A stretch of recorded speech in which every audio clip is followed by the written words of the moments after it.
ನಮಸ್ಕಾರ, ನಿಮಗೆ ಸ್ವಾಗತ. GLD media news Kannada.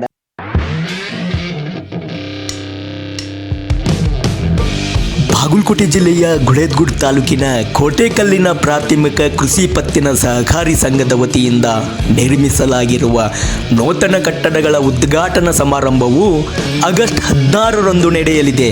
ಕೇಂದ್ರದ ಉಕ್ಕು ಮತ್ತು ಭಾರೀ ಕೈಗಾರಿಕಾ ಸಚಿವರಾದ ಶ್ರೀ HD ಕುಮಾರಸ್ವಾಮಿ ಅವರು ನೂತನ ಕಟ್ಟಡಗಳನ್ನು ಉದ್ಘಾಟಿಸಲಿದ್ದಾರೆ.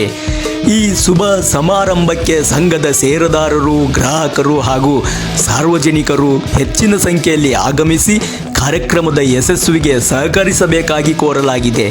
ಸರ್ವರಿಗೂ ಆಧಾರದ ಸ್ವಾಗತ ಕೋರುವವರು ಶ್ರೀ ಹನುಮಂತ್ ಮಾವಿನ ಮರದ್, ಅಧ್ಯಕ್ಷರು, ಕೋಟೆಕಲ್ಲಿನ ಪ್ರಾಥಮಿಕ ಕೃಷಿ ಪತ್ತಿನ ಸಹಕಾರಿ ಸಂಘ ಹಾಗೂ ಕೋಟೆಕಲ್ಲಿನ ಪ್ರಾಥಮಿಕ ಕೃಷಿ ಪತ್ತಿನ ಸಹಕಾರಿ ಸಂಘದ ಗುಳೇದಗುಡ್ ಶಾಖಾ ಕಚೇರಿ.